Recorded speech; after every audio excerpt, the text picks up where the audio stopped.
If their goal is to open a destination casino resort centered on a new arena, the Adelsons are better off with the Mavs being bad, unpopular, and unprofitable.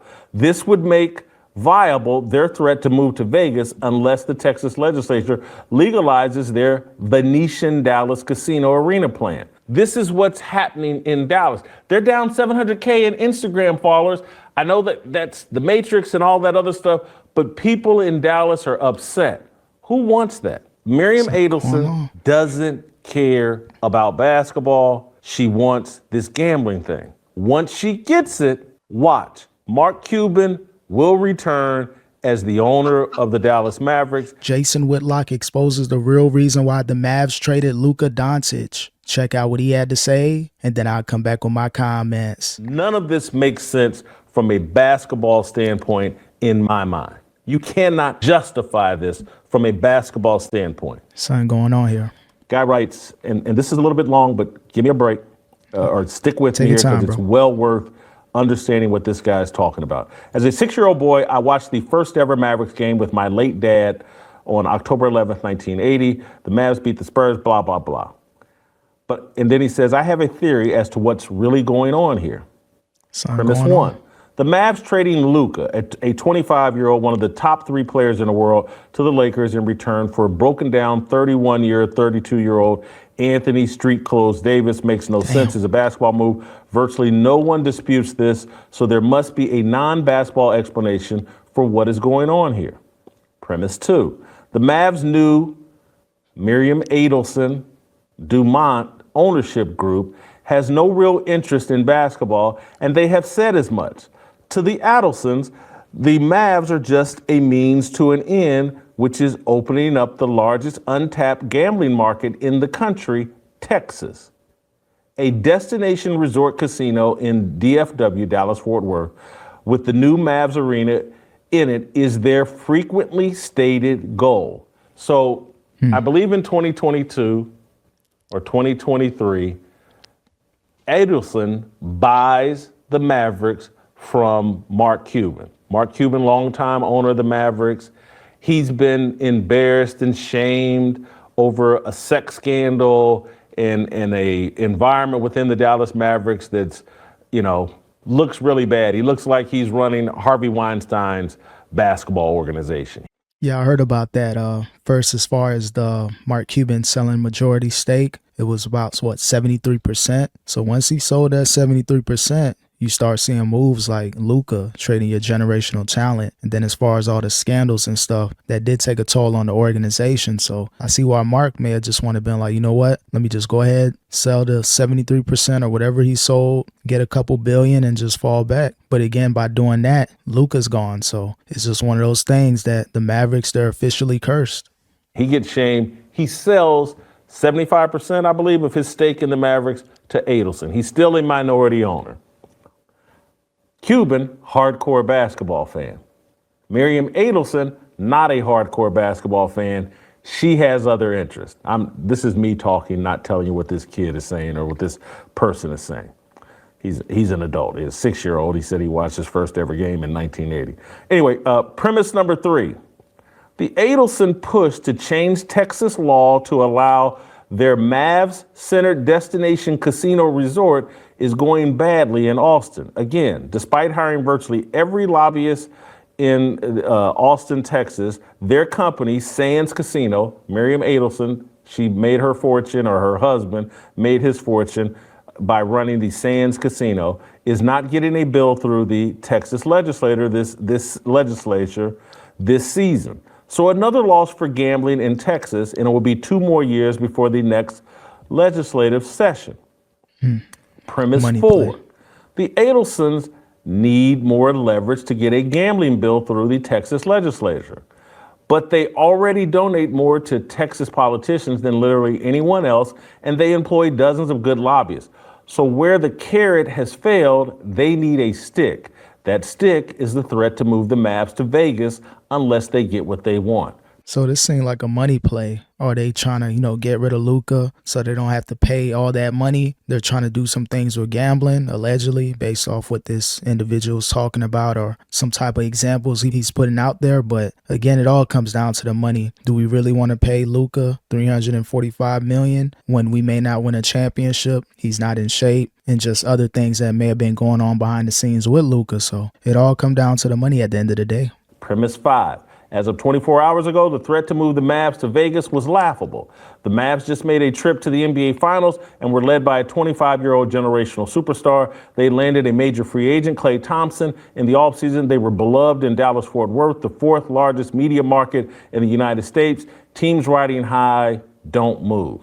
Premise 6. If their goal is to open a destination casino resort centered on a new arena, the Adelsons are better off with the Mavs being bad, unpopular, and unprofitable. This would make viable their threat to move to Vegas unless the Texas legislature legalizes their Venetian Dallas casino arena plan. Premise 7, the NBA would not allow a healthy franchise to abandon the fourth largest media market in Dallas or in the U.S., but if local support for the Mavs has dried up, the aging American Airlines Center is full of empty seats. The political will to build a new arena has collapsed, and the promise of a golden new market in Vegas beckons. As fans of the Seattle Supersonics, if the NBA would block a Mavs to Vegas. So it looks like they may intentionally want to do bad, leave Dallas, go to Las Vegas, and then just try to make some plays and become a team over there. So again, it really comes down to money. If they can't make money based off like casinos and things like that, we'll just go ahead and suck for about 5 or 10 years. And then eventually they'll want to find a new market in Las Vegas. That could be a possibility as well. Premise 8, by giving away Luka in return for Anthony Day-to-Day Davis, the Mavs went from being a top-tier NBA team for many years to come to who knows what now. The combination of AD, Clay, and Kai is the 2018 NBA All-Star team. But it's unfortunately 2025. The reality is the Mavs will be bad soon, and they don't have the draft capital to change their trajectory. Premise 9, but even worse for the Mavs franchise is that day one fans like me feel betrayed and heartsick. I have never seen a fan base so angry. Who is going to buy season tickets now? Watch games on TV, buy and wear merchandise. The Mavericks are already down 700K followers on Instagram since they ran Luka out of town. Again, getting rid of Luka, you're going to lose majority of your new fan base. Of course, you got the people from Dallas that's been a fan since the organization started, and they had some good teams from back in the day. But Luka, he's that person that you want to keep as a franchise. Even if you're playing terrible, at least you know if you got Luka, you'll have a fan base and people will come to the games. But getting rid of Luka, that could sabotage your organization, and you can find ways to pivot and make money elsewhere. So this was a shocking move, but there's some things going on behind the scenes. Don't know if this individual knows things. Again, he's just putting out random situations, but something definitely happened with Luka in the front office. I can relate to this. If I were still back in Indiana and a super hardcore Pacer fan, the way that I was, if they had given away one of the 2 or 3 best players in the league, a guy that Dallas fans have invested 7 years in, and you have one of the 2 or 3, and you just give him away for an old aging player, I would swear off the Pacers, lead a boycott of the Pacers. I would be irate, never support the Pacers again, feel totally betrayed. This is what's happening in Dallas. They're down 700K in Instagram followers.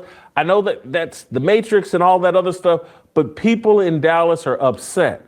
Who wants that? Nobody wants that. And again, Instagram and followers, you can't really judge a franchise or organization like that. But that lets you know that there's some pushback getting rid of Luka. So, the proof is in the pudding. The Mavs, they're working on maybe a bigger move because you can't get rid of a generational talent like that and not have a trick up your sleeve. So I hate to say it, Mavs fan, but it could be terrible. Yeah, you got AD, Kyrie, and all those people there now, but what's going to happen in 2 or 3 years? This could be a non-existing franchise. AD leaves, Kyrie leaves or retires. What's going to happen in the next 3 to 4 years with the Mavs? That's going to be a huge question. Calls this premise number 11, but I believe it's premise number 10. He just lost count. The Adelsons didn't trade Luka to the Lakers for old unibrow Davis. They traded Luka for a gun they can hold to the head of the Texas legislature. Authorize our Mavs-centered casino or we're off to Vegas, baby, and the NBA won't say no. Premise number 12, the Adelsons will get their Mavs-centered casino one or another. Plan A is the new Venetian Dallas, but if the Texas legislature continues to say no, then Plan B is the Vegas Mavericks, and the unhealthy nature of the post-Luka Mavs makes Plan B viable. Premise 13, and oh yeah, a nice side benefit of this gambling-driven plan, is that the NBA's flagship franchise, the Lakers, is reinvigorated with one of the top 3 players on the planet, like Wilt Chamberlain, Kareem, and Shaq before Luka. The Lakers magically have a new superstar. I don't know whoever this person is. You can tell they're like a Mavs fanatic. I'm a Heat fanatic, but I'm not writing up like 3 or 4 pages worth of scenarios to where what's the reason why a situation happened with the franchise. But shout out to this fan. He's heartbroken over this Luka stuff. Premise 14, that Nico admits that he talked only to the Lakers about trading Luka, reveals that this was not a basketball-driven transaction. Why not get 5 first-round draft picks for Luka? Because the Adelsons need the Mavs to stink and be hopeless by 2020 and the Texas legislative session. Final premise. So there you have it. The Adelsons get their leverage and will have their new destination resort casino centered on a new Mavs arena in the late 2020s or early 2030s in Dallas, or Plan B, Vegas. The NBA gets their marquee franchise rebuild in Los Angeles. The Lakers get their successor to LeBron, and Kobe will be good for the next for LeBron and Kobe, and will be good for the next decade. Mavs and Dallas-Fort Worth fans get screwed. That could be a possibility. Now, let's say next season by the trade deadline, February 6, 2026, if they trade AD or Kyrie or attempt to make those trades, same with Klay Thompson, if they're starting to get rid of players and just taking bad contracts or expiring contracts so they can, limit the amount of money they're spending, that's going to let the people know, okay, something may be up as far as the Mavs organization. But I think there's still time. If they're waiting until 2027, you still have 2 more seasons just to see what may happen. And if a casino happens or whatever the regulations are. So again, this seems a little far-fetched, but you never know these days, especially when you're dealing with billions of dollars. That's a lot. But it blew my mind when I read that, and it makes more sense than anything else. So this is Mark Cuban justifying selling the team several years ago because, hey, this is outside my expertise, what they have planned, and it's already happening in other NBA cities. And I'm just Miriam Adelson doesn't care about basketball. She wants this gambling thing. Once she gets it, watch. Mark Cuban will return as the owner of the Dallas Mavericks. He's done this temporarily and said, hey, this is the way the NBA is going. I'm going to step back for a while. You guys do what you need to do. Your name's going to be mud here in the Dallas area. And then I'll come back as the conquering hero at another point. Now, as far as Mark selling the team and then coming back years later, I don't see that happening. I don't see how someone can sell majority ownership and then get the majority ownership back. I never seen that in NBA history or team organization history when it comes to all the major sports leagues. But I can see that point to where let them dirty up the name. I come back as the savior, and he gets the ball rolling and gets things back with the Mavs. But again, just a crazy situation, getting rid of a generational talent like Luka at age 25. This Nico Harrison, who's running the Mavericks, he worked at Nike for a long time, I think 19 years. His claim to fame was he was tight with Kobe Bryant, and he was one of Kobe Bryant's handlers. But his real claim to fame at Nike was blowing their recruitment of Steph Curry. They say that he called Seth in part of their recruitment pitch, and that he aired a video intended for Kevin Durant in their pitch for Steph Curry. And it's one of the most embarrassing things that ever happened at Nike. This is the guy that gets installed as president and general manager of the Dallas Mavericks. And I say, hey, look, maybe the guy is a genius and he just had an off day and he made some mistakes and he was hungover. Who knows? But he's the perfect kind of guy to get, because he's running the Dallas Mavericks. His career had been 19 years at Nike. Now all of a sudden he's president GM of the Dallas Mavericks. He's the perfect kind of guy that you install to oversee the demolition of your franchise. He's disposable.